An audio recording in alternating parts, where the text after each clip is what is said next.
Hello friends, good morning to all of you. My name is Dr. Alok Kumar. I am your English teacher, your guide, and today I am going to teach you a poem which name is The Soldier. Friends, जब हम बात करते हैं soldiers की तो सभी देश के अपने अपने सोल्जर्स होते हैं और वो सोल्जर्स जो हैं अपने देश के लिए कुर्बान होते हैं। एक हर सोल्जर्स का सपना है कि मैं अपने देश के लिए जीऊं, मैं अपने देश के लिए मरूं। और कभी कभी मैंने सोचा इस बात पे कि why this poem is taught here. Actually the soldier is written by Rupert Brooke and he is from England. तो इंग्लैंड के सोल्जर्स का यहां क्या काम है? तब मुझे लगा कि नहीं, ये जो पोएम है हर एक देश के सोल्जर्स का पोएम है। अगर जो इंडियन सोल्जर्स हैं वो यहाँ की धरती के बारे में सोचते हैं। आपने बॉर्डर फिल्म देखा होगा, उसमें सुनील शेट्टी का एक किरदार है जिसमें एक आदमी कहता है कि भाई तुम इस रेत में क्यों सोए हुए रहते हो। तो सुनील शेट्टी कहते हैं कि इस रेत में मैं पैदा हुआ, यहीं पढ़ा लिखा, और इस रेत की जो खुशबू है, इस मिट्टी की जो खुशबू है ना, इसी में मैं चाहता हूं कि हमेशा पड़ा रहूं। तो this is the thought of a soldier what we are going to discuss. Friends, soldier को शुरू करने से पहले मैं बात करना चाहूंगा रूपर्ट ब्रुक के बारे में।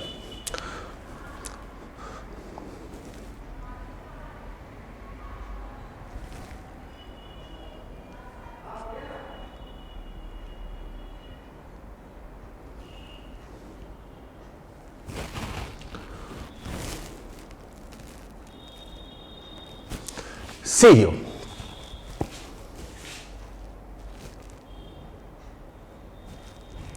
Rupert Brooke was born on 1887 and died on 1950. Was an English poet known for his idealistic war sonnet written during the First World War, especially The Soldier.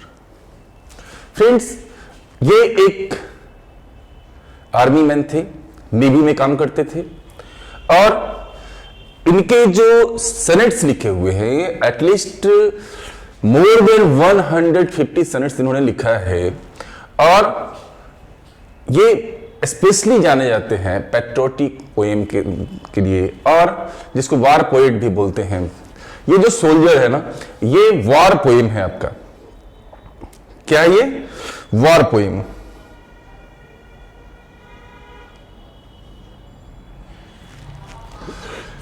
और आप देख सकते हो इनकी जो मृत्यु हुई है, बहुत ज्यादा इनकी आयु नहीं रही है, बहुत कम समय में मर गए थे। एक्चुअली ये एक आइलैंड पे गए हुए थे जहां पे इनके शरीर में कीड़ा एक किसी ने काट, जहरीला कीड़ा था, और इनका पूरा खून जो है जहरीला हो गया, जिसके कारण इनकी मृत्यु हो गई।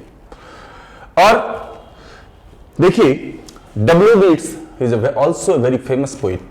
He described him as the handsomest young man in England. Friends, आप सोच सकते हो कि बहुत ही खूबसूरत, आप इनके पिक्चर को देखोगे ना, बहुत ही स्मार्ट डायनेमिक पर्सनालिटी इनका रहा है, और इसलिए इनको the हैंडसमेस्ट young man in England W. Yeats called him. And he is remembered as a war poet. और इनको जो है ना एक वॉर पोएट के तौर पे जाना जाता है।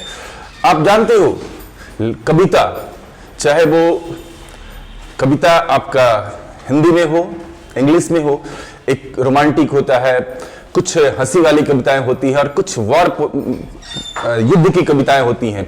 हमारे यहाँ भी लिखा गया है, आपने सुना होगा, वो चाह नहीं मैं सुरबाला के गहनों में गुथा जाऊं, एक फूल का कहता है कि मुझे उस जगह पे भेज दो जहां पे सैनिक चलते हो, जो अपने देश के लिए कुर्बान होते हो। तो दोस्त, ये जो रॉबर्ट ब्रुक है ना, इन्होंने जो लिखा है ये देश भक्ति से ओतप्रोत ये आपका पोएम है जिसको मैं पढ़ाने जा रहा हूं। The soldier.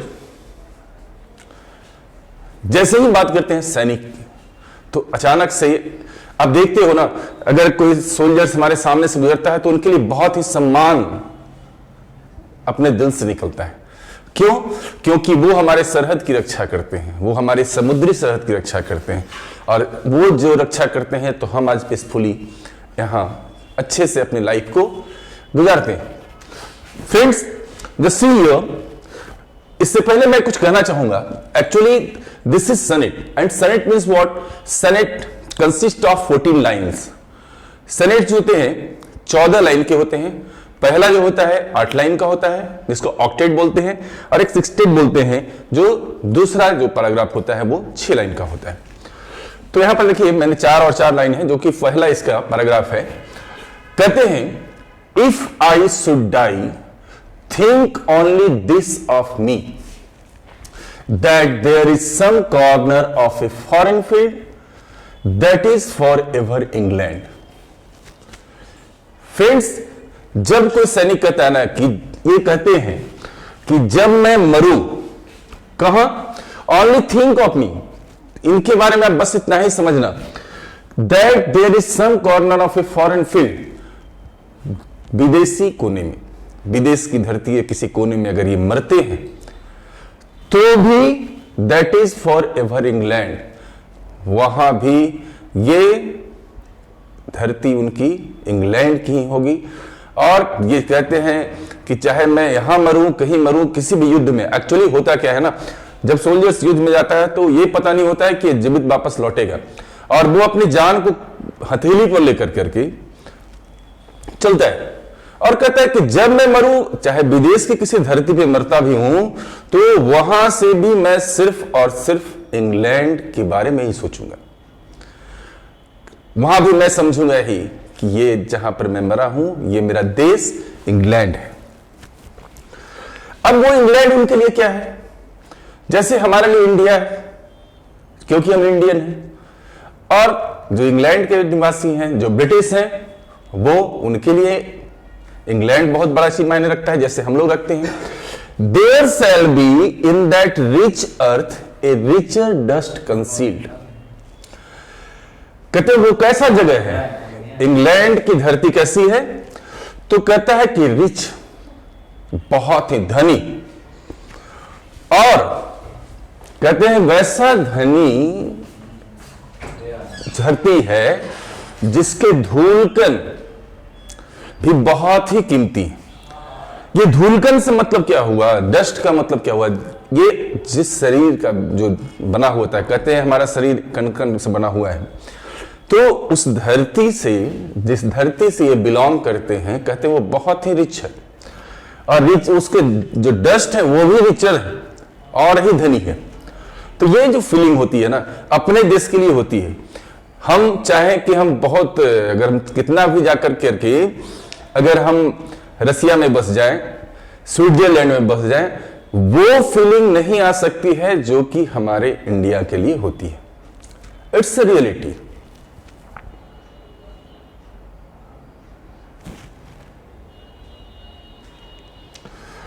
A dust whom England bore.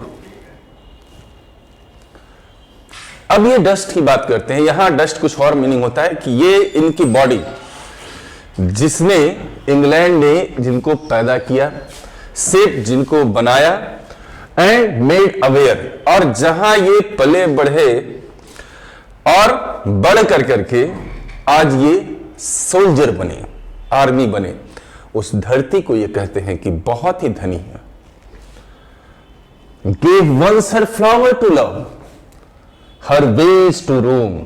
और जहां की धरती ने, उस धरती ने, यहां देखोगे हर फ्लावर से, हम भी अपनी देश को धरती मां कहते हैं ना, अपनी धरती को, अपनी जमीन को धरती मां कहते हैं। तो यहां भी देखिए फीमेल ये सेंस आता है, हर फ्लावर्स टू लव, और जहां की फूलों से मुझे इतना प्यार हुआ, जिसके फूल, हर वेज, वो रास्ते जहां पे हम चले, पले और बढ़े, वो बहुत ही धनी है, बहुत ही अच्छा है। ए बॉडी ऑफ इंग्लैंड, कहते हैं इंग्लैंड की बॉडी है, क्योंकि वो अंग्रेज हैं, ब्रिटिशियन, और ब्रीदिंग इंग्लिश एयर, कहता है कि जो अंग्रेज जो इंग्लैंड का होगा, जो इंग्लैंड के निवासी होंगे उनको इंग्लिश हवा ही अच्छी लगेगी। जैसा मैंने अभी कहा कि if I am from Bihar, I am from गया, तो मुझे जितना इस धरती से प्रेम होगा, एक सानिध्य होगा, निकटता है, तो हमको यही की हवा बहुत अच्छी लगती है। एक फैक्ट मैं बताता हूं कि आप कहीं भी, आपको मैं बताऊं, एक राज कपूर का एक गाना था, लाख लुभाएं महल पराए, अपना घर फिर अपना घर है। The same feeling what the Rupert Brooke is expressing कि what I breathe only English air because I am closely related, because I grew up in England. कहते हैं washed by the rivers, blessed by sons of home. Friends, कहते हैं कि यहां की नदियां, हम लोग नदी में नहाते भी हैं। आज हमारे, अगर इंडिया की बात करते हैं तो जैसे गंगा नदी में नहाना, वो जो अपनापन है, कहते हैं वहां की नदियों से जिसमें मैं नहाया धोया, and blessed by suns of home, और वहां के सूरज का आशीर्वाद मिला। सन्स ऑफ होम मतलब अपने घर का सूरज। फ्रेंड्स, सूरज तो हर जगह एक ही है, चाहे वो इंडिया का हो, अमेरिका का हो, सब जगह सूरज एक ही है, लेकिन यहां का सूरज का जो लाइट जब हमारे शरीर पर पड़ता था, हाँ लगता है मेरा अपना है, ये फीलिंग जो आती है ना, तो वो जिस कंट्री से बिलोंग करता है। अब यहां एक चीज और देखने की बात है, सन्स ऑफ होम, बहुत सारे सूरज। अब यहां पे बहुत सारे सूरज का मतलब क्या है? आप पर डे सूरज आता है जाता है, तो ऐसा नहीं है कि सिर्फ एक दिन गया इंग्लैंड में फिर वापस लौट आया, नहीं, जहां वो बचपन से रोज सूरज की किरणों से मिला और उसका जो आशीर्वाद मिला, नदियों का आशीर्वाद मिला, और वहां की जो हवा है जिसमें उसको अपनापन मिला, उस धरती के बारे में कहते हैं कि जो इंग्लैंड का है उसको वहां की हवा प्यारी लगती है, वहां की नदियां प्यारे लगते हैं, वहां के रास्ते प्यारे लगते हैं, वहां के सूरज प्यारे लगते हैं, मतलब सारे चीज वही की अच्छी लगती है। फ्रेंड्स, अभी जो मैंने पढ़ा वो फर्स्ट 8 लाइन था। अब आप देखते हैं यहां पे दूसरा स्टेंजा, जिसमें 1 2 3 4 5 6 लाइन है। एक चीज मैं और थोड़ा सा आप लोगों को बताना चाहूंगा, ये राइमिंग स्कीम देखने की चीज है।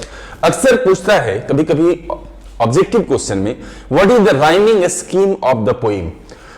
तो see here, me and B, field, concealed, A B. तो राइमिंग स्कीम यहां पे क्या है? फर्स्ट स्टेंजा जो है उसमें राइमिंग स्कीम आपका स्कीम जो है ए बी का है।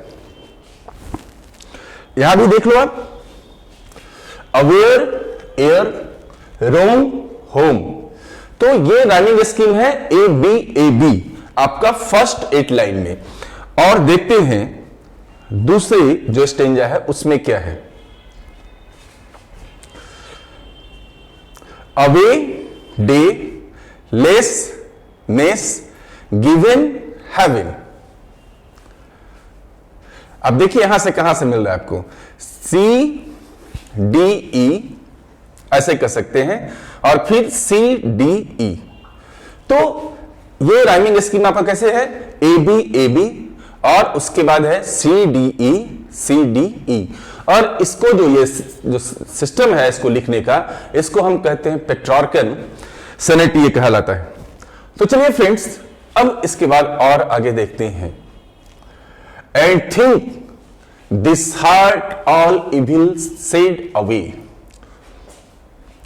A pulse in the eternal mind, no less, gives somewhere back the thought by England given. तो यहां से चलिए शुरू करते हैं कि जो इंग्लैंड में जो पले बढ़े, जो इंग्लैंड का सोच जो इसको मिला, somewhere back in the thoughts by England, जो अब इसको जो सोच, जो विचार, जो वहां का माहौल जो ये मिला, वो और कहीं नहीं मिल सकता है। तो चलिए यहां से देखते हैं। कहते हैं कि ये जो दिल है, जैसे ही अगर कहते हैं शुरुआत के लाइन में कि इफ आई शुड डाई, तो कहते हैं जब अगर मैं देश के लिए मरता हूं ना, और ये सीन जब होता है तो मेरे सारे पाप धुल जाते हैं। अगर मैंने कुछ गलत भी किया है तो देश के लिए मरे मिटे, तो मतलब समझ लो कि हम अमर हो गए और हम हमेशा के लिए लोगों के दिल में बस गए। ये होता है ना कि आज हमारे यहां अगर कोई सैनिक शहीद होता है तो उसे हम लोग बहुत ही सम्मान के साथ उसकी विदाई करते हैं।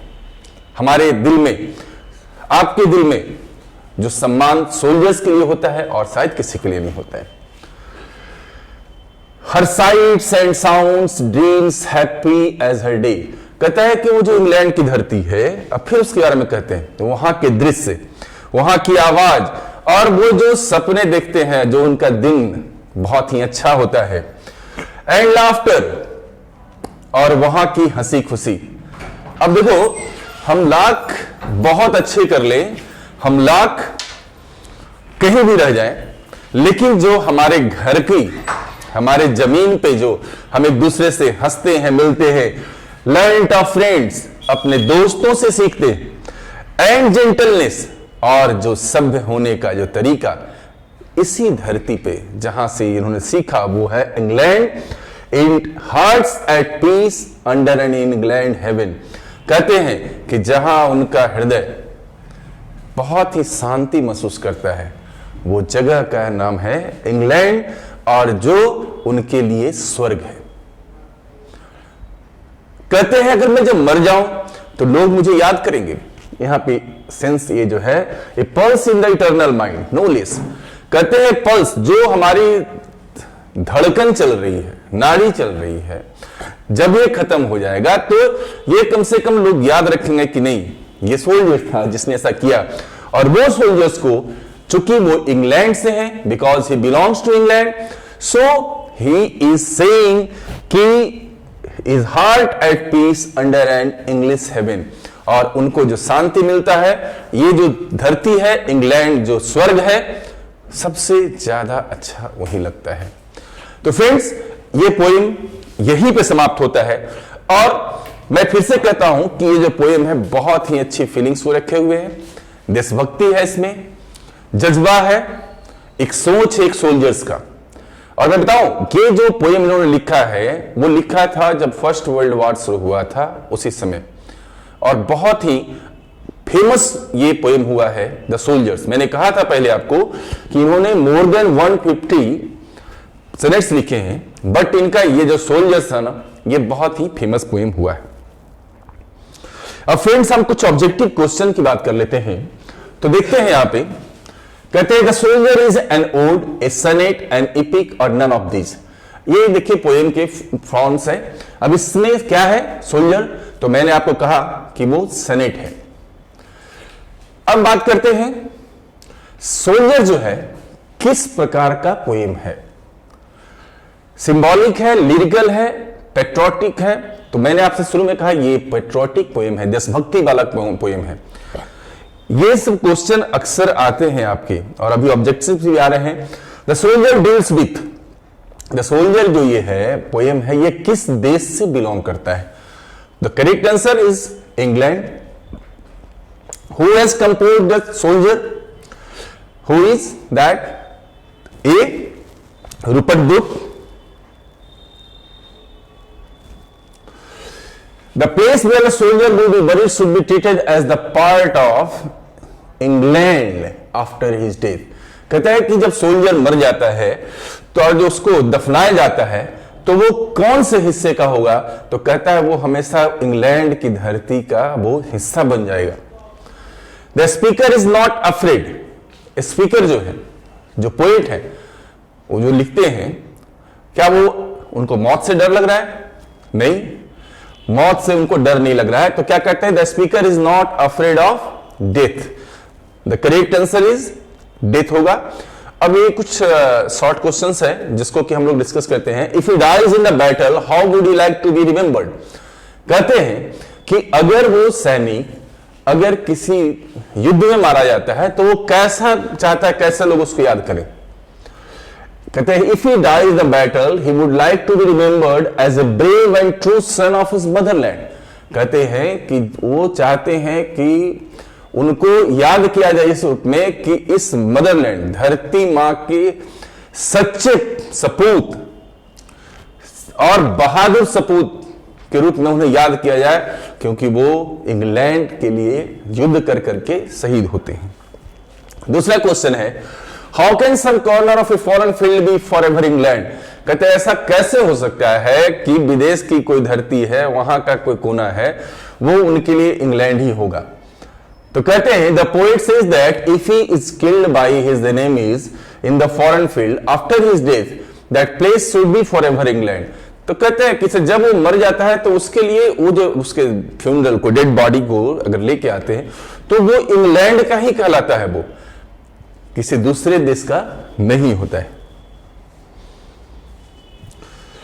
इन that rich earth richer dust conceal, what does dust stands for? ये डस्ट क्या है?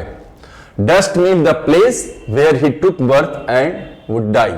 कहते हैं कि जिस जगह से वो पैदा लिए, जिस जगह पे पैदा हुए और जिस जगह पे वो, जिस जगह के लिए मरे, वो उसका मतलब होता है यहां पे डस्ट का। चलिए दोस्तों, आई होप कि आप लोग को ये क्लास अच्छा लगा होगा और अच्छे से समझ में भी आया होगा। If you have any difficulties you can write in description, I will reply it.